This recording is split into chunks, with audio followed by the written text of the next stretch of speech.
नमस्कार। जय हिंद, जय भारत। भारतीय अवाम ताकत दल अपने भारतीय भाई बहनों अर्थात अपने देश भारत की जनता अर्थात अपनी भारतीय अवाम से भारतीयता आधारित आपसी श्रद्धा, भारतीयता आधारित आपसी स्नेह, भारतीयता आधारित आपसी प्रेम, भारतीयता आधारित आपसी अखलाक मोहब्बत, भारतीयता आधारित आपसी सहयोग, भारतीयता आधारित आपसी सम्मान, भारतीयता आधारित आपसी एकता, भारतीयता आधारित आपसी भाईचारा तथा भारतीयता आधारित आपसी सद्भाव को समझने व इन्हें आत्मसात करके वैसा ही और उसी अनुसार आचरण एवं व्यवहार करने हेतु और इसके समस्त भारत में प्रचार प्रसार करने हेतु और इसकी अहमियत और महत्व को प्रत्येक देशवासी को समझाकर उसे अपनाते हुए वैसा ही और उसी अनुसार आचरण एवं व्यवहार करने हेतु और प्रत्येक देशवासी को अपना ही भारतीय भाई बहन मानकर, समझकर और अपनाकर उनके साथ वैसा ही और उसी अनुसार आचरण एवं व्यवहार करने हेतु सतत, सदैव और हमेशा अदब के साथ, आदर के साथ अर्ज करता है, विनती करता है। सर्वप्रथम भारतीय अवाम ताकत दल ये स्वागत करता है हमारे आदरणीय धनंजय यशवंत चंद्रचूड़ जी, माननीय प्रधान न्यायाधीश भारत गणराज्य के 50वें जो है वो माननीय प्रधान न्यायाधीश भारत गणराज्य नियुक्त हुए हैं। और इस संबंध में आदरणीय श्री धनंजय यशवंत चंद्रचूड़ जी से ये विनम्र आग्रह है भारतीय अवाम ताकत दल का कि कुछ उसके तात्कालिक जो फैसले हैं वह इस भारतीय समाज को कबूल नहीं है और कहना अतिशयोक्ति नहीं होगा कि जो हमारी भारतीय सांस्कृतिक जो मान्यताएं हैं, जो उसके मूल्य हैं, वो उसकी जड़ खोदने वाला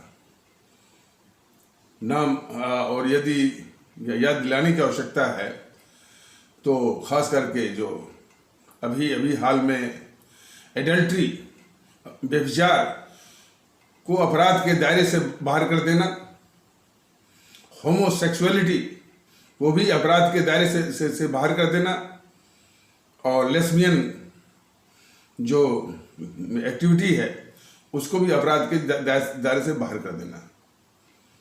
ये सभी जो है हमारी जो भारतीय संस्कृति है, जो कि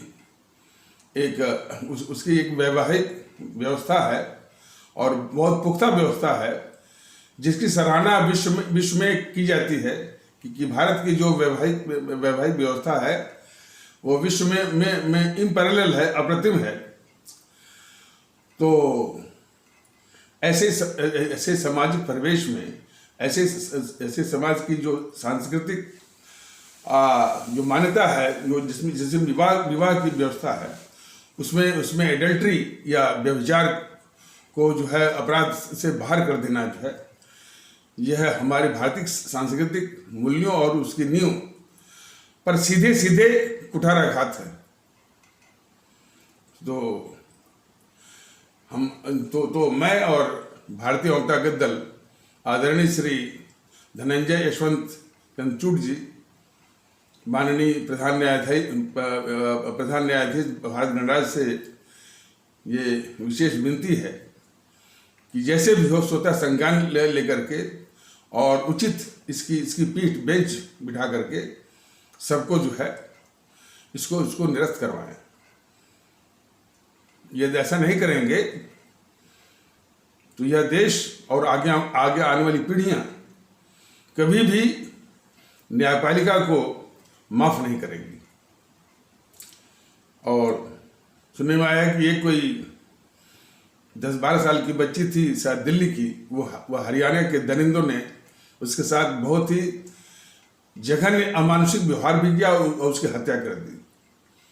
और उसको डिस्ट्रिक्ट कोर्ट, हाई कोर्ट ने सबों को फांसी की सजा दी और माननीय सर्वोच्च न्यायालय ने उसको बरी कर दिया।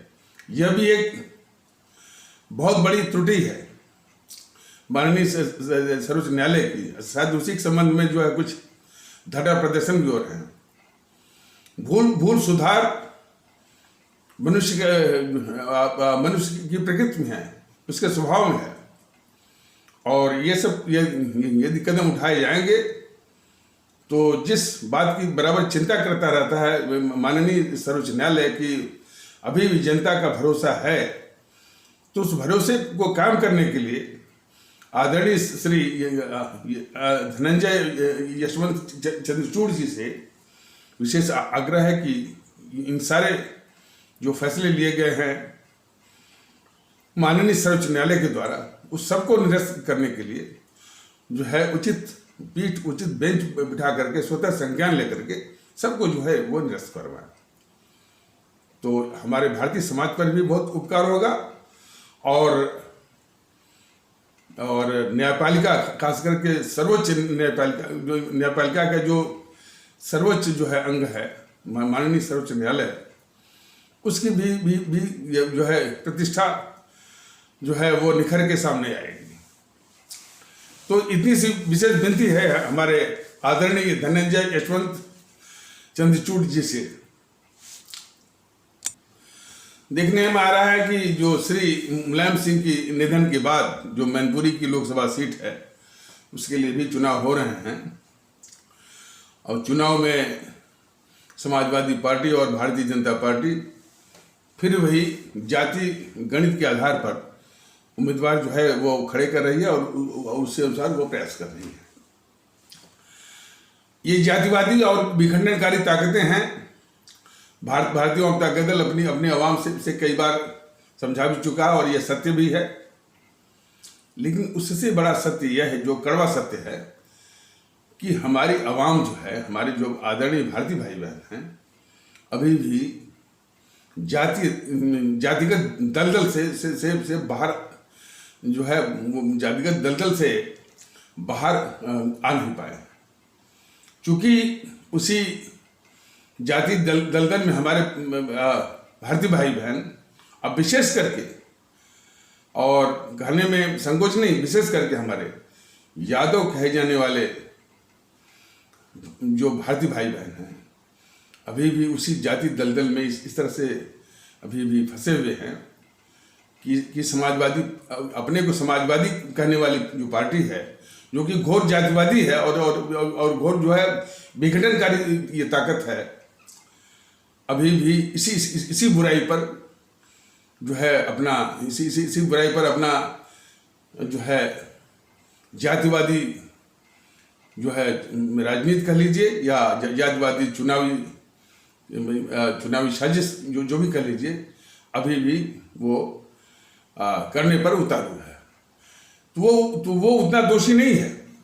समस्या जो है हमारी जो आवाम है, हमारे जो आदरणीय भारतीय भाई बहन है, विशेष करके हमारे यादव कहे जाने वाले भारतीय भाई बहन, उनसे विशेष आग्रह है कि आप अपने को भारतीय मानिए और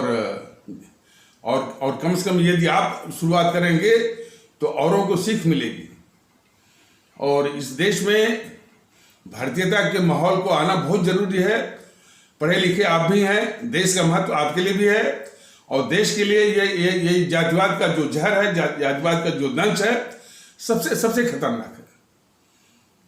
तो जहां से भी इसकी शुरुआत हो, और हमारे जो भारतीय जनता दल तो अभी संसाधन के चलते अभी मैदान में उतरा नहीं, लेकिन उतरेगा जल्द, पहले भी कहा है। लेकिन उसके पहले जो हमारे जो आदरणीय भारतीय आवाम है वो और उसको पहल करनी होगी। और हमारे विशेष करके वो भारतीय भाई बहन, वो यादव कहे जाने वाले भारतीय बहन, उनको भी जानना चाहिए कि देश में जागरूकता शुरू हो गई है। भारतीयता और भारतीय माहौल को महत्व देना जो है हमारी आवाम ने शुरू कर दिया है। तो क्यों नहीं एक अच्छी शुरुआत जो है हमारे जो भारतीय भाई बहन हैं, हमारे यादव कहे जाने वाले भारतीय बहन, उसको आगे बढ़ाएं। अब रही बात है कि जहाँ तक समाजवादी पार्टी का चरित्र है वो सबके सामने है। भारतीय जनता पार्टी का भी चरित्र जो है उससे कम घिनौना नहीं है। वह भी जातिवादी तिकड़म लगा करके अपने जो है चुनाव जीतने की जुगत में रहती है। वो कुछ इसके भारतीय जनता पार्टी के सिपा सालार करके यूट्यूबर हैं, वो कहते रहे कि वो ये कहते हैं कि यूट्यूब वाले सर जो है कांग्रेस को कहते हैं, किसी और को कहते हैं, वो ठीक है, लेकिन हमारे मोदी जी और बीजेपी के खिलाफ ना कहें। भाई ऐसे नहीं चलेगा कि किसी को कहा और किसी को छोड़ दिया। ऐसे लोगों को बस इतना ही जवाब बन सकता है, जवाब है कि जरा देश की सोचिए, क्या देश के लिए ये बीजेपी क्या कम घातक है? बताएं उसको। जो कि वही जातिवाद, जो जातिवाद इस देश का सबसे बड़ा अभिशाप और दंश है, उसी का सहारा जो है समाजवादी पार्टी की ही तरह जो है वो तिकड़म करती है भारतीय जनता पार्टी। तो बीजेपी के जो सिपा सालार यूट्यूबर हैं उनको भी देखना चाहिए। और जब ये बात होगी तो भारतीय अवाम ताकत दल कैसे भारतीय जनता पार्टी या मोदी जी को छोड़ देगा, उनको बख्श देगा। जब वही अपराध बीजेपी और मोदी जी कर रहा है जातिवादी, तो कैसे वो छूट जाएंगे भारतीय अवाम ताकत दल के नजरों से? जहां तक जागरूकता का सवाल है, हमारे कर्नाटक से, वाराणसी से, पश्चिम बंगाल से तमाम इस तरह की बातें आ रही हैं कि ये बिल्कुल वो करें, बिल्कुल देखने में स्पष्ट दिख रहा है कि इतनी बड़ी अभिशाप इस मुल्क की जीएनपीसी, गांधी नेहरू परिवार, चांडाल चौकड़ी काकस को ये मोदी जी किस प्रकार बचा रहे हैं, किस प्रकार उसकी रक्षा कर रहे हैं। ये राष्ट्रवाद के नाम पर ये राष्ट्र विरोधी कृत्य जो है, यह मुल्क को बर्दाश्त नहीं है। मोदी जी वो अच्छी तरह जान लें। कोई एक तर्क दे रहा था कि आखिर कोई साथ मीडिया पर पोस्ट देखा गया था कि एक वोट के बदले आखिर लोग क्या चाहेंगे। मतलब कि मोदी जी ने ये विकास किया, वो विकास किया, और जो इन सबों ने बांड लेकर के यूपीए सरकार वालों ने जो तमाम जो तेल पर जो है तमाम वो कर्ज कर रखा था, उस कर्ज को चुकाया सऊदी अरबिया या और जो खाड़ी के देश हैं उनको। तो हाँ, और विकास के विषय में तो भारतीय अवाम ताकत दल ने पहले भी गिनाया हुआ है कि मोदी जी जो है एक विकसित देश के रूप में जो आधारभूत सुविधाएं होती हैं, रोड का, रेल का और एयरवेज का जो नेटवर्क है, उसको बढ़ाने में, उसको आधुनिक करने में, उसको मजबूत करने में लगे, ताकि विदेशी निवेशक आए जो है और आर्थिक ताकत बढ़े और रोजगार के अवसर भी पैदा हो। तो इस विषय में तो जो उनका प्रयास है वो देश हित में है, लेकिन विकास, ये जहाँ तक इस तरह के विकास का प्रश्न है, तो इस विषय में भारतीय जनता पार्टी के लोग, मोदी जी महोदय जो हमारे माननीय प्रधानमंत्री हैं, या जितने उनके सिपा सालार हैं, चाहे यूट्यूब पर, चाहे वैसे भी, और उसके नेता प्रवक्ता सभी ये जान लें कि विकास से ऊपर होता है नियत, मंशा। तो इस विषय में ये समझाना आवश्यक होगा कि अंग्रेज भी जो आए थे ना, उन्होंने कम विकास नहीं किया था। जब आए थे तो हमारे देश में 1 इंच भी रेल लाइन नहीं थी। उन्होंने पूरे देश में रेलवे का नेटवर्क, रेल तंत्र बिछाया। पोस्टल नेटवर्क बिल्कुल नहीं था, उन्होंने पूरे देश में पोस्टल नेटवर्क बिछाया।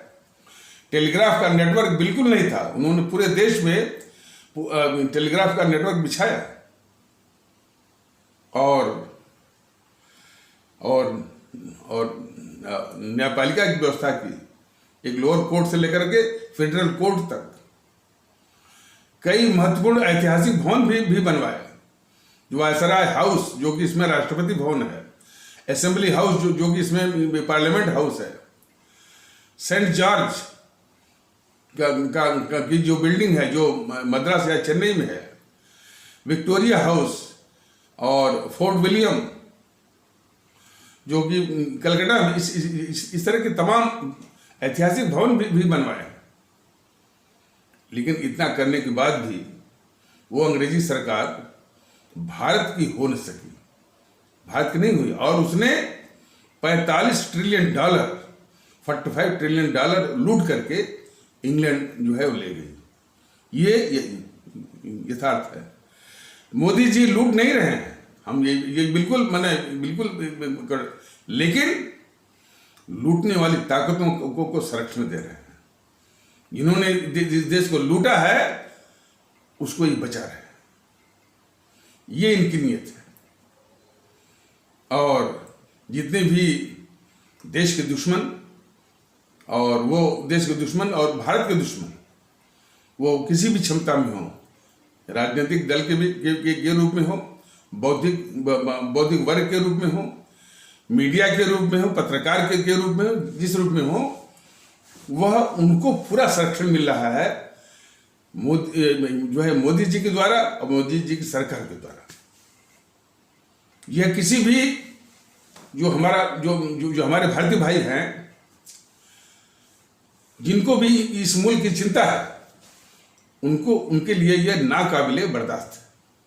और यह अनुभूति जो है शनै शनै धीरे धीरे हमारे भारतीय भाई बहनों में दिख रही है कि किस प्रकार ये राष्ट्रीय अपराध कर रहे हैं ये मोदी जी। और इस तरह की प्रतिक्रियाएं भी आना शुरू हो गई हैं हमारे देश के विभिन्न हिस्सों से। कर्नाटक से भी आ रही हैं, वाराणसी से भी आ रही हैं, पश्चिम बंगाल से भी आ रही हैं। और यही नहीं, जो बीजेपी का जो कैडर है, आरएसएस का जो कैडर है, उसमें भी इस तरह की रिपोर्ट है कि 20 से 25% लोग इस चीज को देख रहे हैं। तो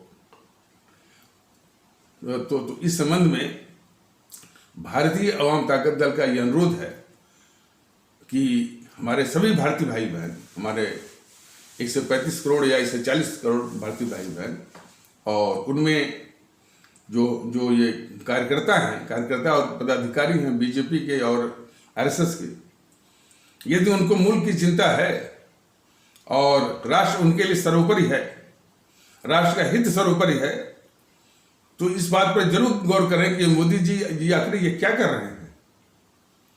राष्ट्रवाद का नाम लेकर के, सांस्कृतिक राष्ट्रवाद का नाम लेकर के देश के दुश्मनों को पालना, ये कैसे किसी को बर्दाश्त होगा कि जिसने इस देश को तोड़ा है और इस देश को तार तार किया है, वो आज जो है भारत जोड़ो की बात कर रहा है। यदि कोई देशभक्त किसी का क्या प्रधानमंत्री होता, शासक होता, तो तुरंत इसको बंद करता और इसको ठिकाने लगाता। लेकिन इसको सारी सुविधाएं मिल रही हैं। सुविधा के नाम पर वो कंटेनर जो कि लोग बता रहे हैं कि जो कंटेनर जो उसकी रथ यात्रा के लिए वो किसी 5 स्टार होटल से कम नहीं है। ये सारी सुविधाएं जो है मोदी जी के तत्वाधान में हो रही है, और वो भी देश के दुश्मनों को। अब ये भी एक दुख रहा है कि ये पहले भी बताया गया है कि बीजेपी के लोग इस राहुल गांधी को देश का गद्दार नहीं मानते, देश का दुश्मन नहीं मानते, न मानते हैं, न मीडिया वालों के द्वारा मानने देते हैं। और इस तरह की साजिश करते हैं कि लोग भी इस गद्दार राहुल गांधी को नासमझ समझे, 52 वर्ष का बच्चा समझे, अबोध बालक समझे, और जिसको बोलने की तमीज न हो, जिसको यह फर्क करने की अकल न हो, अकल न हो कि आटा जो है वो किलो में बिकता है कि लीटर में बिकता है, और अधकचरे दिमाग का है, अधिक से अधिक पप्पू है। बस इतना ही लोग समझे। ये साजिश है बीजेपी की। इसके बाद यह देश का बहुत बड़ा गद्दार और देश का दुश्मन है, इस रूप में जो है राहुल गांधी को देशवासी न समझें। ये साजिश चल रही है बीजेपी की, और वही चीज मीडिया के द्वारा भी कहलवा रहे हैं। मीडिया वाले क्या कहते हैं? कहते हैं कि विपक्ष को मजबूत होना चाहिए, कांग्रेस को भी मजबूत होना चाहिए। अब सवाल ये है कि जो देश का गद्दार हो, देश का दुश्मन हो, उसको तो देश के बाहर कर देना चाहिए। उसको मीडिया वाले और उसको ये बीजेपी वाले इसको विपक्ष मानकर बोलते हैं कि इसको भी मजबूत होना चाहिए। इतनी खतरनाक मानसिकता जो है बीजेपी वालों की, और वैसी ही मानसिकता मीडिया वालों की है, तो हमारे देश के लोग समझ जाएं कि ये कितनी खतरनाक मानसिकता लेकर के, वो भी राष्ट्रवाद का नाम लेकर के, सांस्कृतिक राष्ट्रवाद का नाम लेकर के। यही समझने की आवश्यकता है हमारे आदरणीय भारतीय भाई बहनों की। और कुछ आवाजें जो है वो उठना शुरू हो गई हैं, बीजेपी कैडर से भी उठना शुरू हो गई हैं, लेकिन ये जागरूकता जो है पूरे आवाम से आना चाहिए, पूरे देश से आना चाहिए। लेकिन अभी बहुत कुछ यानी जागरूकता के अभाव में, ज्ञान के अभाव में, और माने जानकारी के अभाव में तमाम भारतीय भाई बहन, हमारे आदरणीय भारतीय भाई बहन, इस देश की अभिशाप जीएनपीसी और उसके राहुल गांधी के साथ दिखते हैं। वो सब दिखाते हैं कि राहुल गांधी क्रिकेट खेल रहा है, क्या खेल रहा है, लोग उसके साथ में हैं। ये बिल्कुल दिखाता है कि हमारे देश में माने जागरूकता का अभी भी बहुत बड़ा अभाव है। बताइए, ये 8 साल हो गए इनको, 8.5 साल या 9 साल हो गए मोदी महोदय को लगातार प्रधानमंत्री हुए या बीजेपी को सत्ता में हुए। राष्ट्रवाद की बात करती है। राष्ट्रवाद वास्तव में यदि जनता की भावना में रहता तो इस गद्दार को जो है हमारे अवाम ही इसको लात मार करके बाहर करती देश से। इसकी सभाओं में लोग नहीं आते। लेकिन ये देखिए, राष्ट्रवाद के नाम पर बीजेपी ने क्या किया? हिंदू एकता। इस देश को जरूरत है भारतीय एकता की, और भारतीय जनता पार्टी का इतना ही वो अपराध नहीं है। जिस मानसिकता से काम करती है, प्रश्न उसकी मानसिकता क्या है कि इस देश के जो अभिशाप है जीएनपीसी और उसके जितने भी इस तरह के गद्दार हैं, मोहनदास करमचंद गांधी, जवाहरलाल नेहरू, इंदिरा गांधी, राजीव गांधी, अब ये राहुल और सोनिया इत्यादि, ये सब खतरनाक किस्म के गद्दार हैं। तो इनको बचाने का काम, और कोई भी भारतीय भाई मैंने देखेगा कि इनको बचाने के लिए, जैसा कि एक हमारे कोई भारतीय भाई थे कर्नाटक के, बीजेपी अपना अस्तित्व जो है को भी दाव लगा करके इसको इन समूह को बचाने की साजिश करती है।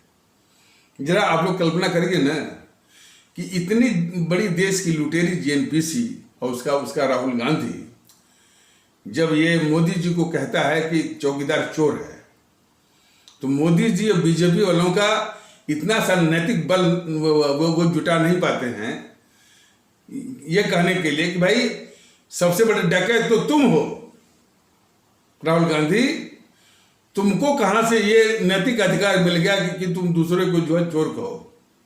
इतना भी नैतिक बल इसलिए कि अपने अस्तित्व को भी मैंने वो को दाव लगा करके जेएनपीसी को बचाने की इनकी साजिश रहती है बीजेपी वालों की। तो यही कहा जाए कि बीजेपी की और मोदी जी की मंशा पर सवाल है। वो विकास क्या कर रहे हैं वो तो दूर की बात है। तो अब देखिए ये बात पहले भी बताई गई है।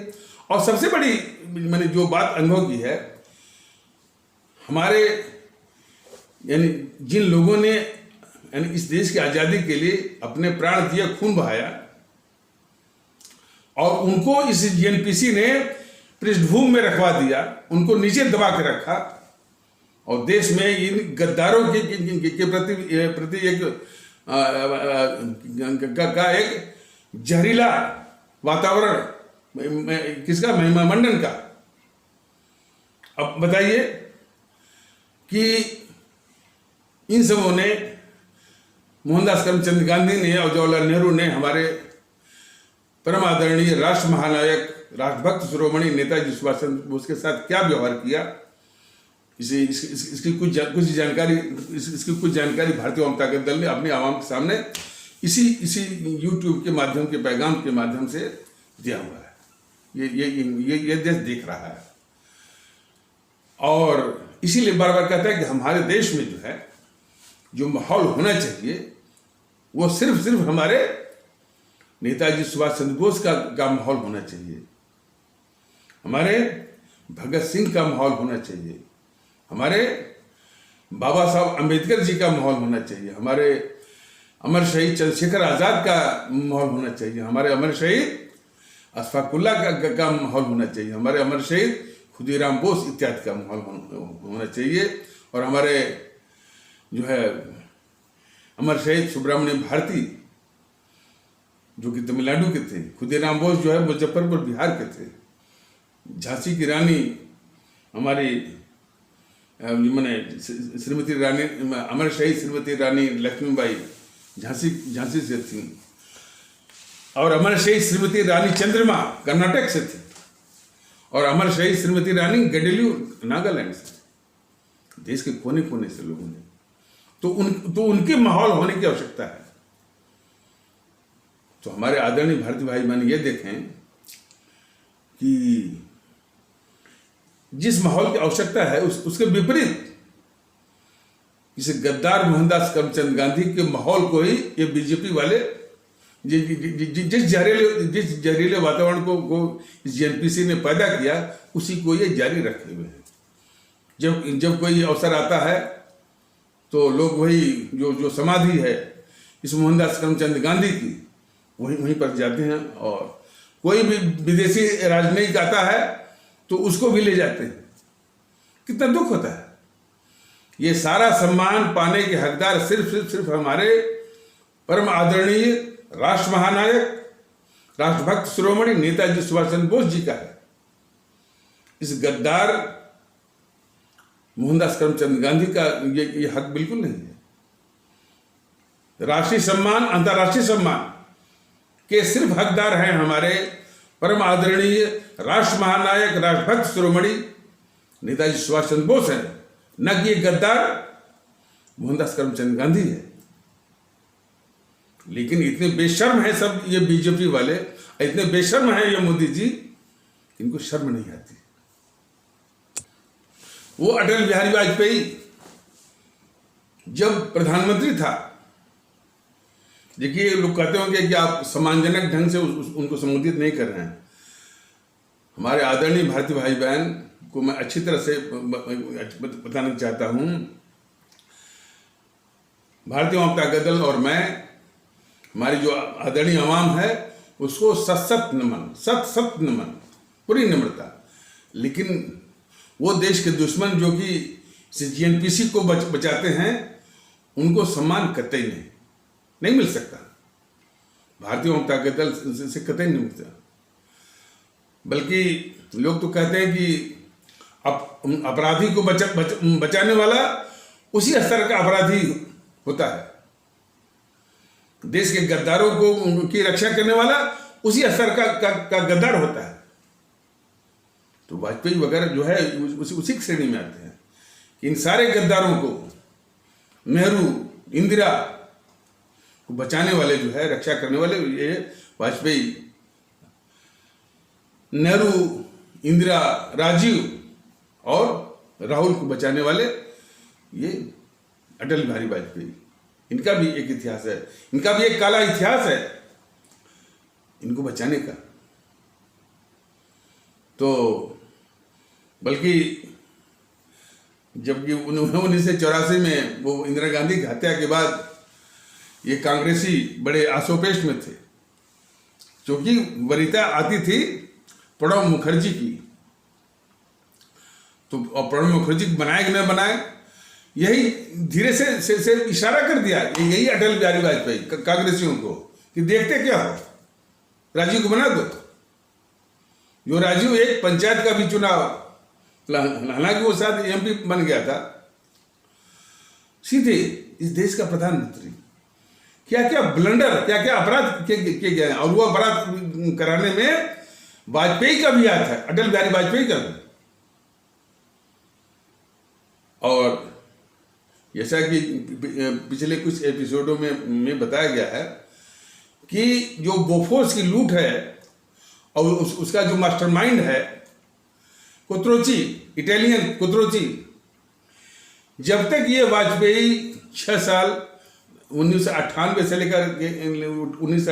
से लेकर के 2004 तक प्रधानमंत्री रहा, इस वाजपेयी को भी मालूम था, उसकी सरकार को भी मालूम था कि बोफोर्स लूट का मास्टरमाइंड जो है कुत्रोची जो इटालियन था, वो अर्जेंटीना एक देश है दक्षिण अमेरिका महाद्वीप में, वहां पर है।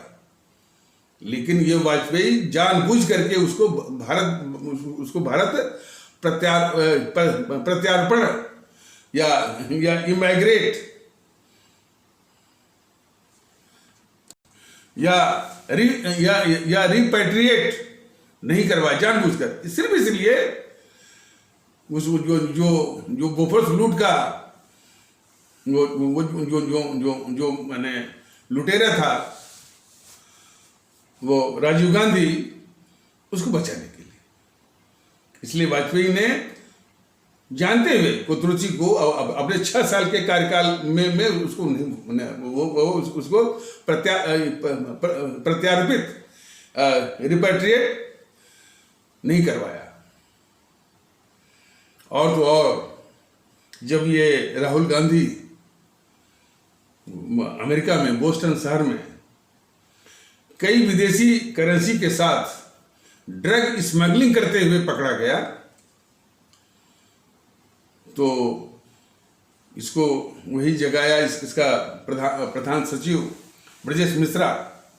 जैसा कि मैंने बताया ना कि ब्यूरोक्रेसी में अभी भी तमाम जो इकोसिस्टम अभी पूरा जो है वो जेएनपीसी वालों का, कम्युनिस्टों का है।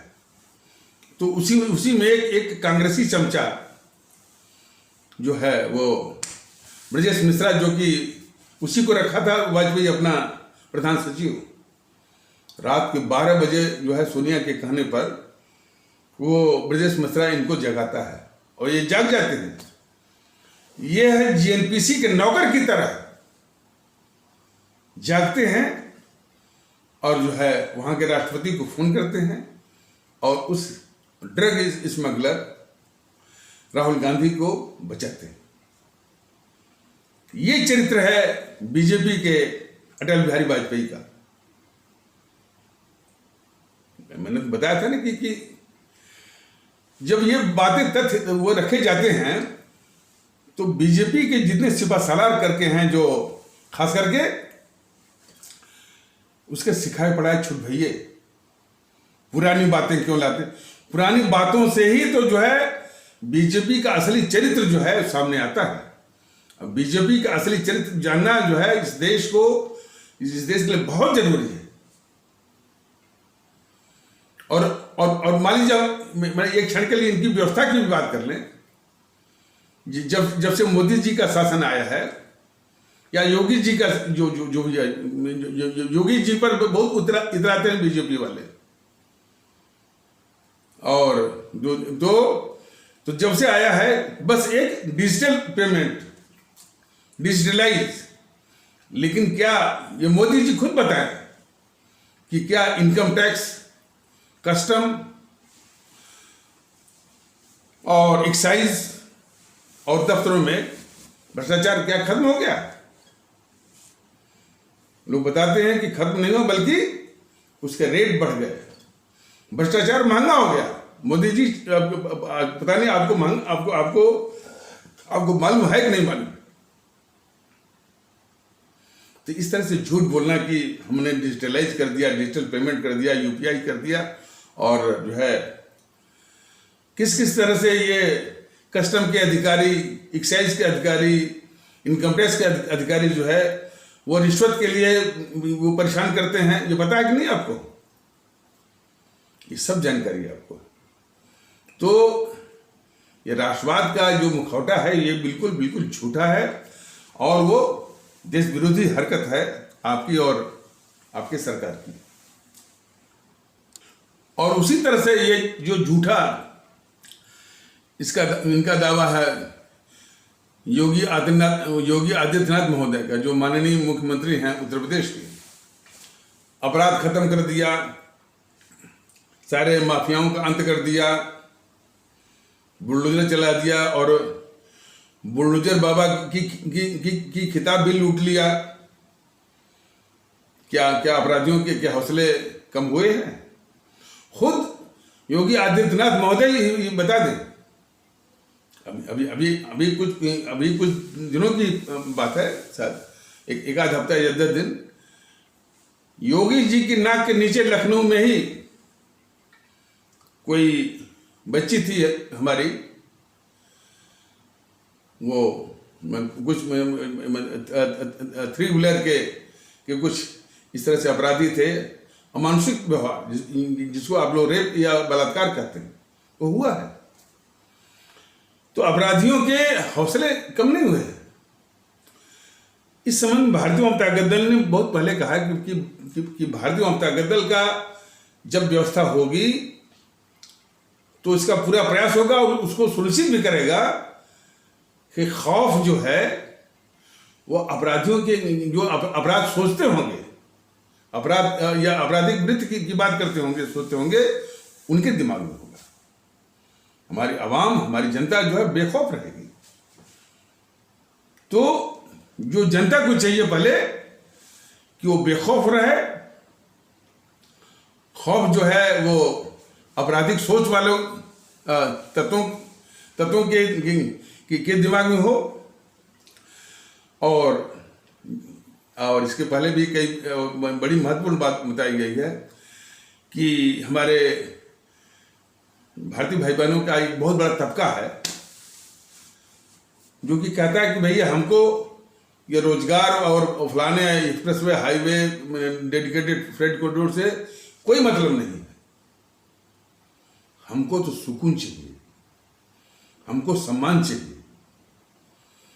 तो सुकून के नाम पर एक पूरी एजेंसी खुली है नफरत फैलाने की। पुष्पेंद्र कुलश्रेष्ठ, असदुद्दीन ओवैसी, यति नरसिम्हानंद, सरस्वती, तौकीर रजा, शफीकुर रहमान वर्क, वामन मेश्रम, चंद्रशेखर रावण, राजरत्न अंबेडकर, प्रकाश अंबेडकर, पूरा देश में आग उगल रहे हैं, सब नफरत फैला रहे हैं। और जनता कह रही है ये बहुत बड़ा कि हमको सुकून चाहिए। और वो भी कहती है दूसरा सम्मान। सम्मान के नाम पर इसी बीजेपी के जो सिखाया पड़ा है हमारे इस्लाम आस्था वाले भारतीय भाई, पूरे समाज को पंचर पुत्र, मियां, कटुआ, जिहादी तो बराबर, ये समित पात्रा बोलता है बराबर, इस किस्म का गद्दार है। तो जिहादी, पाकिस्तानी, गद्दार ये कहलाते हैं। जो कि आवाम कह रही है भाई हमको सुकून चाहिए और हमको सम्मान चाहिए। हमारे जो पिछड़े भारतीय भाई बहन हैं, जो उपेक्षित भारतीय भाई बहन हैं, उनको हरिजन, चमार, ये कौन, जिनके मोदी जी ऊंचे मन से बढ़कर बोलते हैं सबका साथ सबका विश्वास। ये खुद उस आईने में देखें मोदी जी कि कैसे कैसे कैसे कैसे कैसे सबका साथ आपको मिलेगा, कैसे आपको विश्वास मिलेगा, जबकि आपके लोग जो है बराबर अपमानित करते रहते हैं। जो हमारे भारतीय समाज के एक बड़े तबके को पंचपुत्र बोल करके, पंचपुत्र इत्यादि बोल करके हमारे वो चमार और हरिजन बोल करके कैसे आपको सबका विश्वास मिलेगा, कैसे आपको सबका साथ मिलेगा। खुद उस आईने में देखिए आप।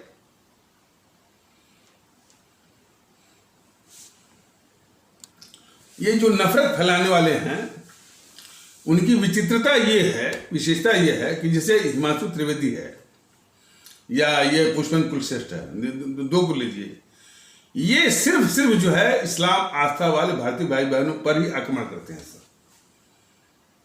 इस हिमांशु त्रिवेदी या पुष्पेंद्र कुलश्रेष्ठ की घिघी बंद हो जाती है जब यही वामन मिश्रम जो है हमारे भारतीय समाज में हमारे ब्राह्मण कहे जाने वाले या श्रमण कहे जाने वाले भारतीय भाई बहनों के खिलाफ क्या क्या आग उगलता है। तब इस पुष्पेंद्र कुलश्रेष्ठ और हिमांशु त्रिवेदी जैसे लोगों की, जो कि बराबर हमारे सिर्फ इस्लाम आस्था वाले भारतीय भाई बहनों पर आक्रमण करते हैं, इनकी घी बंद हो जाती है। ये सवाल हमारे सभी आदरणीय भारतीय भाई बहन इन दोनों से जरूर करें। इसीलिए तो जब कहा जाता है कि भाई कि आप इनकी सभाओं में, चाहे हिमांशु त्रिवेदी की सभा हो, चाहे पुष्पेंद्र कुलश्रेष्ठ की सभा हो, उसको शून्य करिए, और शून्य करना पड़ेगा। तो कोई कहते हैं कि साहब ये कहते हैं कि इनकी सभाओं को शून्य करिए, सभाओं को शून्य न किया जाए तो ऐसी बात करने वाले, ऐसे सवाल पूछने वाले क्या वो चाहते हैं कि इस तरह की नफरत जो है वो फैलती रहे और ये नफरत फैलाते रहें। ये तो मंशा है इन समूह की। और कौन कहते हैं? जो इतनी बड़ी अभिशाप, देश की दुश्मन, देश की गद्दार जीएनपीसी के जो भाट हैं, उन भाटों में आशुतोष है सबसे बड़ा भाट तो रवीश कुमार है, अभिषेक शर्मा है, आशुतोष है, मुकेश कुमार है। ये सब बड़े बड़े भाट हैं उस अभिशाप जीएनपीसी की, उनके मुंह से निकलता है। उसमें अजीत अंजुम भी है।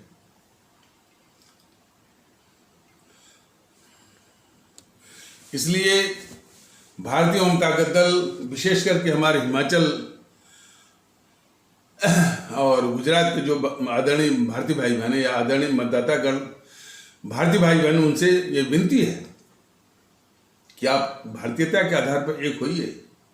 नोटा का इस्तेमाल करिए। नोटा सबसे बड़ा विकल्प है, लेकिन नोटा यदि कम प्रतिशत में दबाएंगे तो वो जो है वो निष्फल हो जाएगा।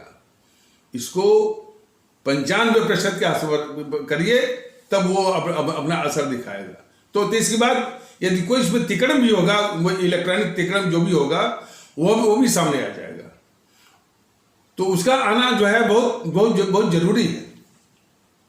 इसलिए कि तमाम शिकायतें कई बार आई हैं कि नोटा पर लोगों ने इस्तेमाल किया और वो नोटा उसमें वो रिफ्लेक्ट नहीं हुआ।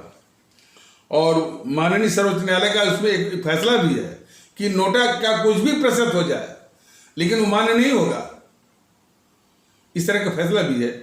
तो ये सारे जो खुराफातें हुई हैं वो खुराफात सरफेस पर आ जाएंगी, बेनकाब हो जाएंगी तब, जबकि आवाम, इसलिए हमारे भारतीय आवाम के कंधों पर ज्यादा वो जिम्मेदारी है एक होकर के।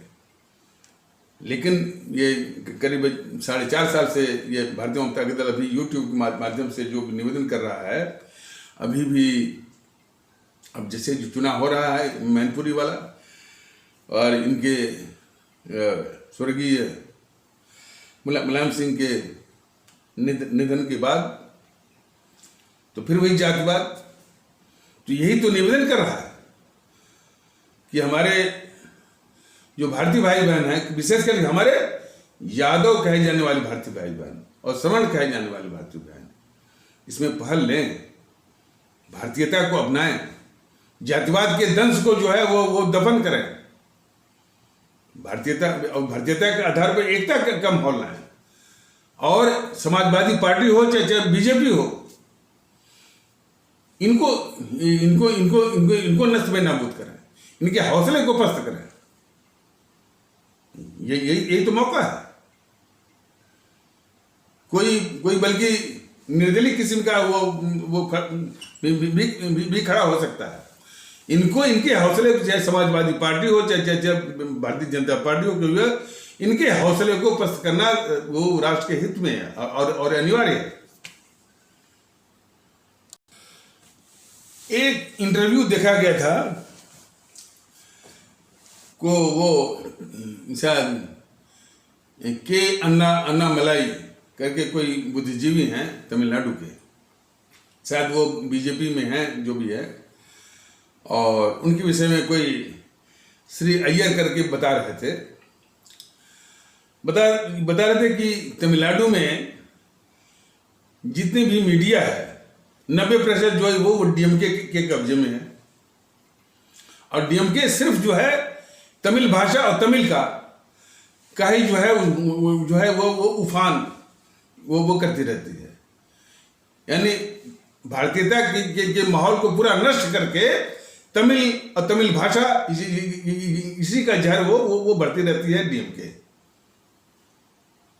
और मोदी महोदय इस जहर को कम करने की बजाय उसी आग में घी भी डालते रहते मोदी महोदय। वहां का नशा है कि ये, और वो नशा जो है वो कई रूपों में दिखता है कि तमिल भाषा वो संस्कृत से भी पुरानी है। जब इस तरह का नशा कुछ कट्टरवादी तत्वों के द्वारा ये फैला गया तो कर्नाटक में भी पैदा हो गया कि नहीं भाई, कन्नड़ भाषा भी जो है वो तमिल से भी पुरानी है, और इस तरह के मुद्दे बनते हैं। इस तरह की जो भारत विरोधी, इस तरह की जो कट्टरताएं हैं, जो सिनिकल और माने ये पागलपंथी वाला, इस सब को नष्ट करना होगा। और तो इसको नष्ट करने के बजाय मोदी महोदय जाकर वो उसी में आग लगा आते हैं कि क्या उनका वक्तव्य क्या सुनिए। मेरा दुर्भाग्य है कि मैं तमिल को नहीं सीख पाया, तमिल भाषा जो है संस्कृत से भी पुरानी है। तो इस प्रकार जो है समाज की जो बुराई है उसी में मोदी महोदय भी उसमें आग लगाने वालों में से एक है। जबकि भारतीय जनता दल ने बताया था कि ये समस्याएं विकट है और उनका हेड ऑन मुकाबला करना होगा। भारतीय जनता दल निश्चित रूप से वो तमिलनाडु से शुरू करेगा भारतीयता के माहौल को लाने के लिए और उनको समझाने के लिए कि हमारे भारतीय भाई बहनों, आपका अस्तित्व जो भारतीयता का है, आप जो है, और तमिल होना जो है भारतीयता का ही एक रूप है, स्वरूप है, लेकिन मौलिकता भारतीयता की है। जहां तक तमिल भाषा का सवाल है, हमारे भारतीय संविधान ने तमिल के साथ साथ जितनी भी भाषाएं हैं, तमिल है, कन्नड़ है, और जो है वो मलयालम है, तेलुगु है, उड़िया है, मराठी है, गुजराती है, आपकी बांग्ला है, असमिया है, पंजाबी है, ये सभी को जो है भारत के संविधान ने भारतीय भाषा का सम्मान दिया है। और भारतीय जनता दल भी इससे पूरी तरह सहमत है कि ये हमारी अपनी भारतीय भाषा है, और इसी तरह का सम्मान, इसी तरह का अपनापन, इसी तरह की प्रतिष्ठा देने की आवश्यकता है। लेकिन साथ साथ हिंदी जो है हमारी इनकलाबी भाषा थी, लोगों में लोगों को एक करने में, और आज़ादी की लड़ाई के वक्त भी जो है वो हमारी वो इनकलाबी जुबान थी। तो काफ़ी लोगों का मत है कि हिंदी हमारी पूरे राष्ट्र की भाषा होनी चाहिए। तो हिंदी जो है पूरे देश में लागू हो, और साथ साथ हमारे जो भारतीय भाषाएं हैं उनका भी सम्मान हो, उनका भी प्रयोग हो। और उसके लिए जो है मैंने एक भारतीय भाषा का जब दूसरे भारतीय भाषा में कोई संचार होता है कोई इस तरह से, तो उसका जो संपर्क भाषा के रूप में यानी फिल्टर लैंग्वेज या लिंक लैंग्वेज के रूप में हिंदी का ही इस्तेमाल हो, जो कि इसमें अंग्रेजी का हो रहा है। तो ये कहना मतलब जरूरी है कि ये मोदी महोदय राष्ट्रवादी बनते हैं ना, और ये हिंदी का इतना बड़ा अपमान, हिंदी को इस देश में, जो हिंदी इसी देश की भाषा है और हमारी आज़ादी की जंग की जो इनकलाबी जुबान थी, उसको जो जेएनपीसी वालों ने कुचल के रखा हुआ है और जो है दासी बना के रखा हुआ था अंग्रेजी के सामने, अंग्रेजी एक विदेशी भाषा के सामने, वही दशा जो है ये राष्ट्रवादी मोदी राष्ट्रवादी बीजेपी के द्वारा भी किया जा रहा है। जो अंग्रेजी का दबदबा, वर्चस्व, डोमिनेंस जो है कोर्टों में, हाई कोर्ट, सुप्रीम कोर्ट, अरे एक तो मैंने देखा था कि गुजरात का कोई चीफ जस्टिस था, कोई वकील कह रहा था कि भाई हम गुजराती में बोलेंगे, नो आपको इंग्लिश में बोलना पड़ेगा। ये उसका दम्भ, उसकी मानसिकता उस जस्टिस की।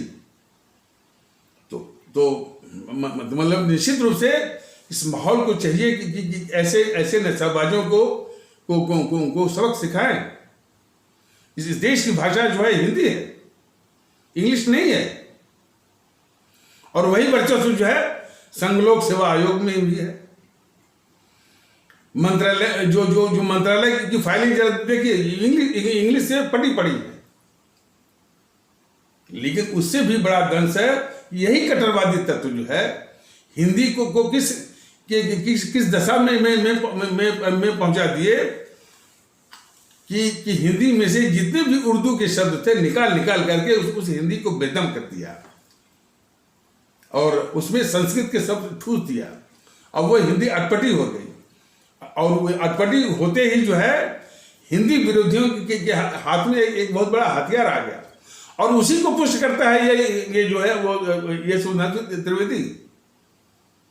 यानी सिर्फ चूंकि वो ये दिखाता है सुधांशु त्रिवेदी कि ये जो है उर्दू जो है हमारे सिर्फ इस्लाम आस्था वाले भारतीय भाई बहनों की जुबान है।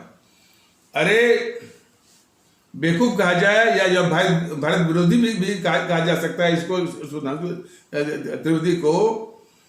उर्दू हमारे बाप दादा भी पढ़ते थे, उर्दू एक बहुत सशक्त माध्यम है, और उर्दू हिंदी मिली हुई असली हिंदी है।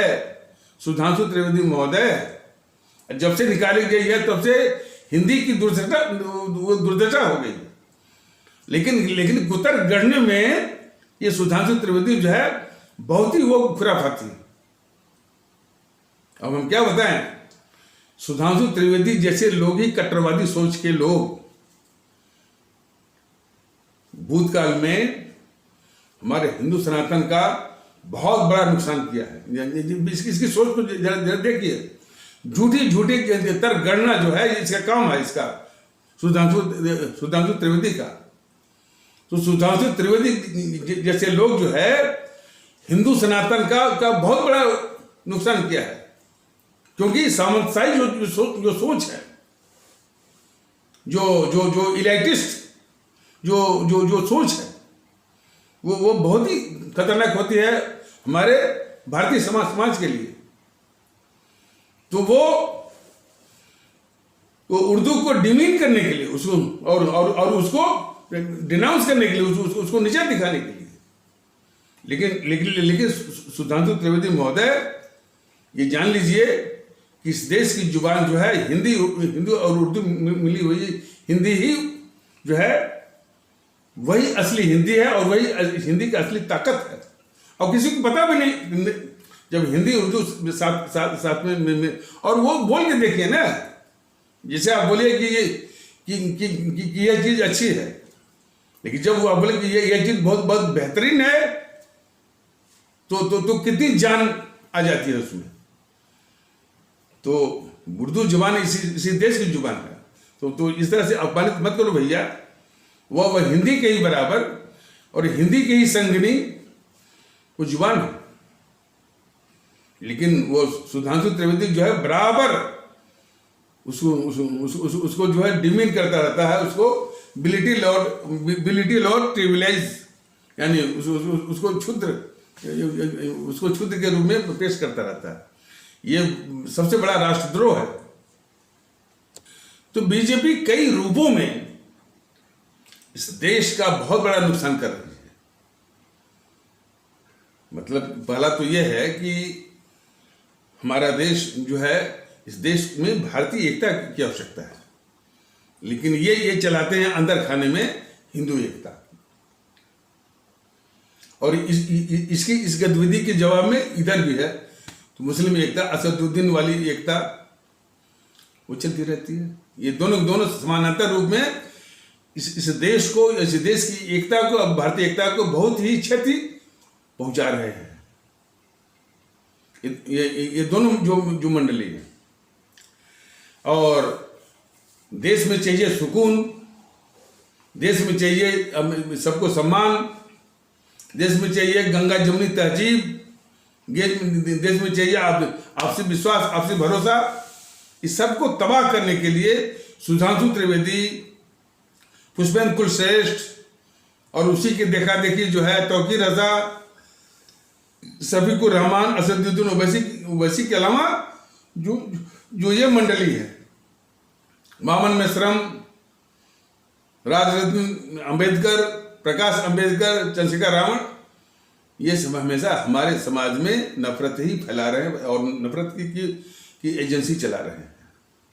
और जैसा कि अभी बताया गया है, इनमें विशेषता है कि ये सुधांशु त्रिवेदी और पुष्पेंद्र कुलश्रेष्ठ जो है, वामन मेश्रम किस कदर आग उगलता है हमारे सवर्ण कहे जाने वाले भारतीय भाई बहनों और हमारे ब्राह्मण कहे जाने वाले भारतीय बहनों के खिलाफ, उस पर जो है सुधांशु त्रिवेदी की भी और पुष्पेंद्र कुलश्रेष्ठ की भी, इन सबों की घिघी बंद रहती है।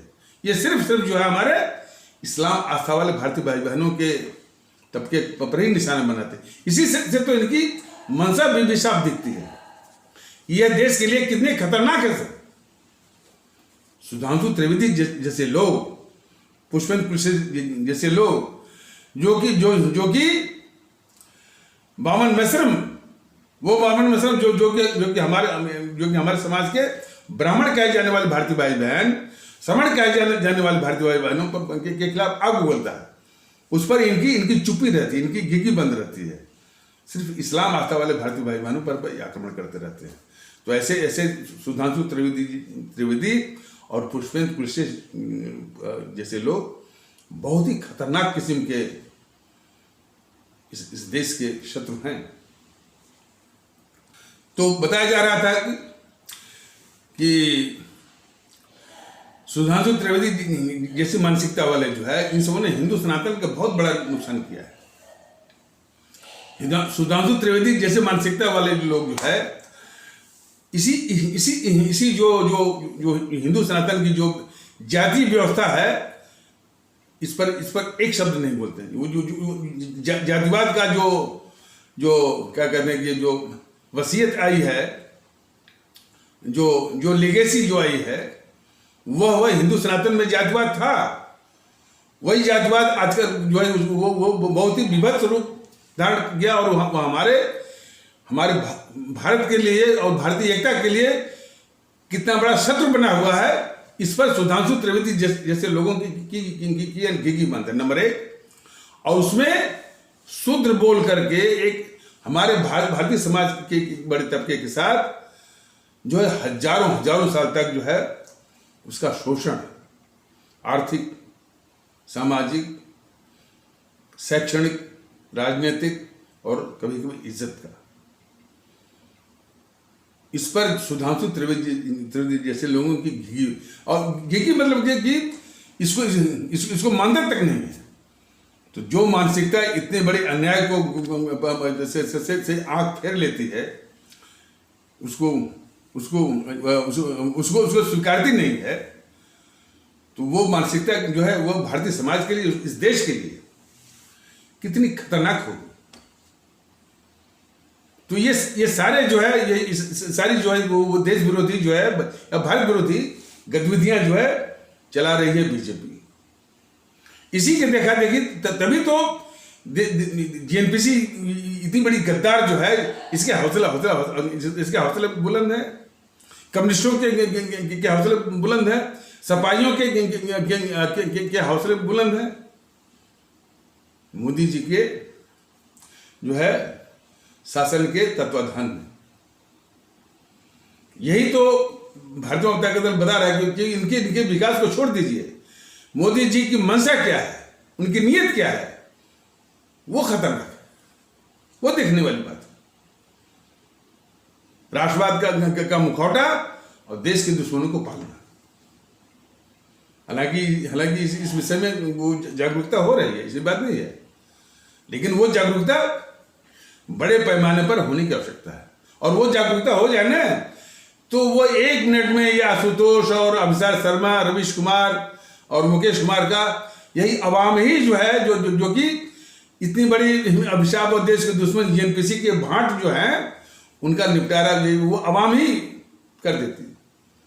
और सुनने में आया कि अब वो आशुतोष वो गुहार लगा रहा है वो चुनाव आयोग को और सुप्रीम कोर्ट को कि ये जो है भारतीय जनता दल को वीडियो, अरे भाई वीडियो दिखाओ ना, लोग देख भी रहे हैं।